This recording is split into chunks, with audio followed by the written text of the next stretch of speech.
নমস্কার সবাইকে লোপার রান্নাঘরে সুস্বাগতম। আজ আমি বানাবো কুমড়ো পাতায় ইলিশ মাছের ভাপে। সেই জন্য আমি আমার টবের গাছে আমি কুমড়ো শাক লাগিয়েছি আর কি। টবের কুমড়ো গাছ লাগিয়েছি, দানা ছিটিয়ে দিয়েছিলাম, সেই দানা থেকে গাছ বেরিয়েছে। আমি এই ব্যালকনিতে পেঁচিয়ে উঠিয়ে দিয়েছি গাছটাকে।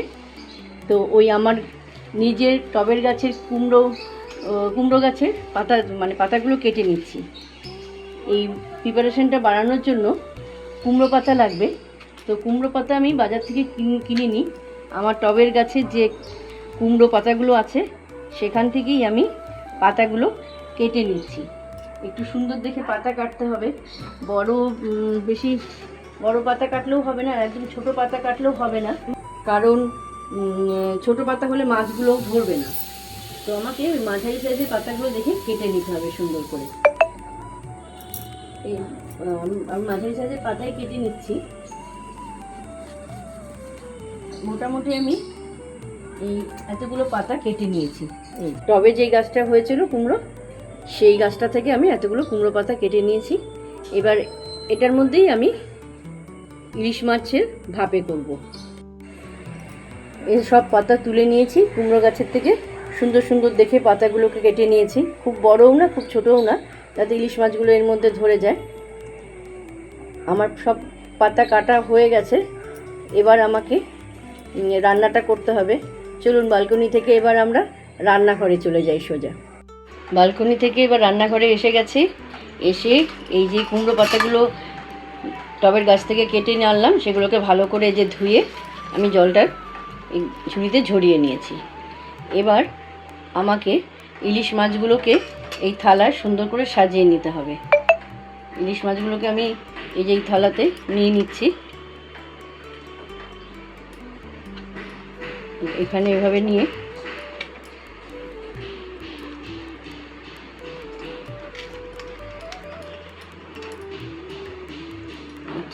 চারটে ইলিশ মাছ নিয়ে নিলাম।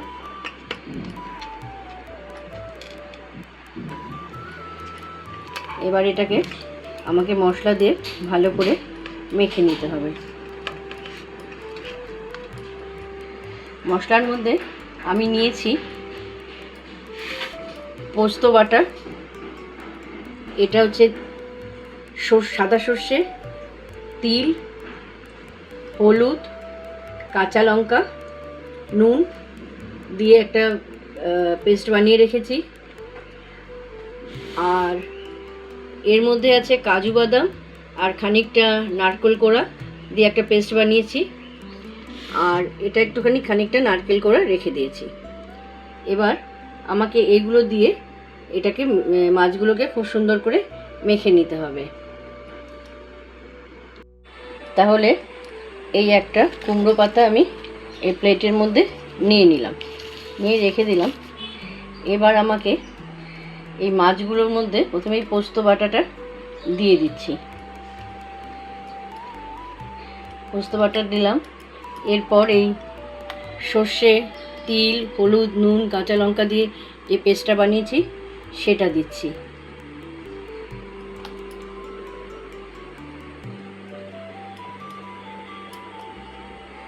এই পেস্টটা দিয়ে দিলাম।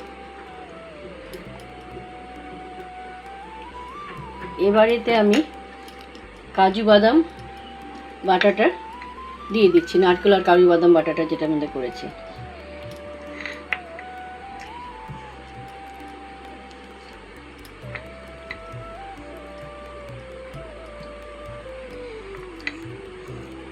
এবার এতে আমি নারকেল কোড়াটা খানিকটা দিয়ে দিচ্ছি, খানিকটা নারকেল কোড়া দিয়ে দিলাম।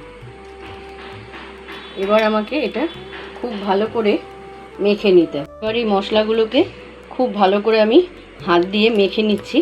এটা কিন্তু চামচ দিয়ে মাখা যাবে না, চামচ দিয়ে মাখলে মাছগুলো ভেঙে যাবে। হাত দিয়ে খুব ভালো করে এটা মাছগুলোর সাথে মাখিয়ে দিতে হবে। এই মোটামুটি আমি মাছগুলোর সাথে সুন্দর করে মাখিয়ে দিলাম মশলাগুলোকে।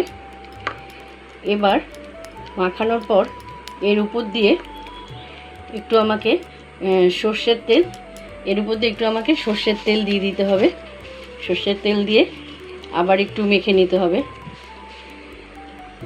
আমি এবার এর মধ্যে সর্ষের তেল দিয়ে দিচ্ছি।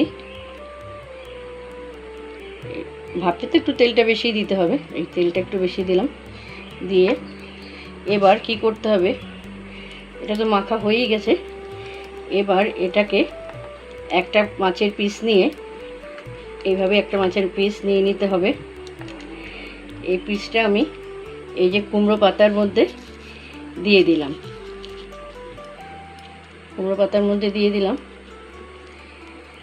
দিয়ে এর উপরে আমি একটা কাঁচা লঙ্কা একটা দিয়ে দিচ্ছি।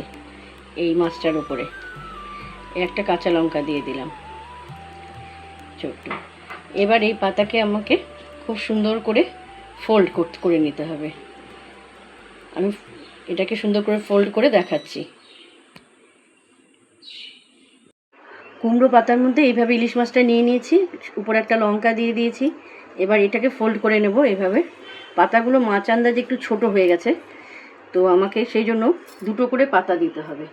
আর এই পাতাটা কিন্তু রান্না করার পর, মানে আমরা যখন খাবো এই ইলিশ মাছের ভাপেটা, এই কুমড়ো পাতাটাও কিন্তু ভাতে মেখে খেতে খুব ভালো লাগে। এটা কিন্তু মানে ফেলানি যায় না, এটা খেতে খুব ভালো হয়। এভাবে আর একটা পাতা দিয়েও আমি ফোল্ড করে দিচ্ছি। পাতাগুলো যেহেতু ছোট হয়ে গেল মাছ আন্দাজে, মাছটা একটু বড় ছিল সেই আন্দাজে পাতাটা ছোট। এইভাবে আমি আর একটা পাতা দিয়েও এভাবে ফোল্ড করে দিচ্ছি। এভাবে ফোল্ড করে দিলাম। এবার এতে আমি এই সুতোটা এইভাবে বেঁধে দেবো। এইভাবে সুতোটা রাখবো, রেখে এই মাছটাকে এর উপরে এইভাবে দেবো। দিয়ে ভালো করে এটাকে আমাকে ফোল্ড করে দিতে হবে যাতে খুলে না যায়।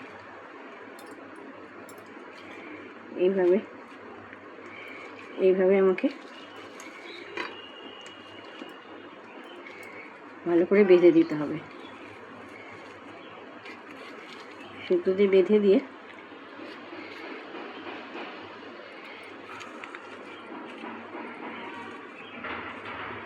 এইভাবে সুতোতে বেঁধে দেবো। এরকম করে একটা একটা করে সবগুলো সুতো দিয়ে বেঁধে একটা বাটিতে রেখে দেবো। রেখে ভাপে দেবো। এই যে এই বাটিতে, টিফিন বাটিতে আমি একটু তেল দিয়ে এটা দিয়েছি, এই দিয়ে দিলাম। যেহেতু টিফিন বাটিটা আমার ছোট, এই দেখতে পাচ্ছেন, সেই জন্য আমি এর মধ্যে দুটোই আমার মাছ আটলো, তো দুটো মাছই আপাতত দিচ্ছি।